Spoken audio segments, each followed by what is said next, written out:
control the assets, like the vehicle, property, or other assets, because they're in your trust or under your fiduciary role. This means you can make decisions regarding them, sell, transfer, or even manage them in your business. But you don't own them personally, so they're not counted as part of your personal estate for tax purposes. The trust is the owner, and you're simply the trustee or manager, meaning the assets can be shielded from creditors, lawsuits, and certain tax liabilities. IRS and trusts, understanding the tax side.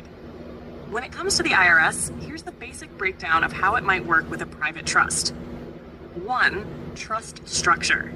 If you're using a private irrevocable trust and not a revocable living trust, the trust itself holds the title to the assets. The trust, rather than you personally, is the legal owner, which allows for different treatment regarding taxes and asset protection. 2. IRS tax classification. The IRS doesn't treat trusts the same way it treats individuals or corporations. When you're using a trust for asset management, there are specific tax codes to consider. If you're discharging a debt and transferring assets, the IRS may treat this as a gift or a disposition of property, depending on the structure of the trust and the transaction.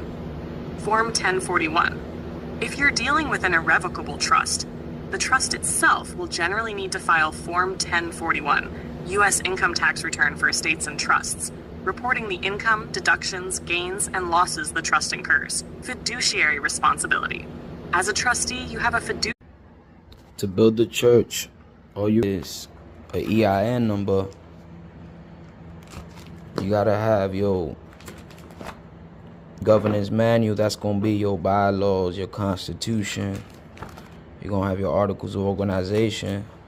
These are the things they're gonna ask you for when you go look for the bank account. All right. Just have everything ready, and you could do this however you want to give you a little up and up. This really helps. You gotta get yourself some credentials.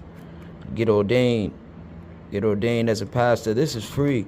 You could do this on Universal Life Church Ministries, but you got to pay for the certificate itself, because they're going to seal it. They're going to make it official for you.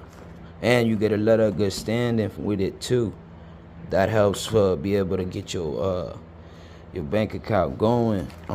This Citibank was the one that accepted my application, but you still got to wait to see if they, open the account for you. 508C1A. Try to aim for that, because that's the tax exempt for sure entity. You do a 501c3, you still might be charitable. All right. Peace, love, and light.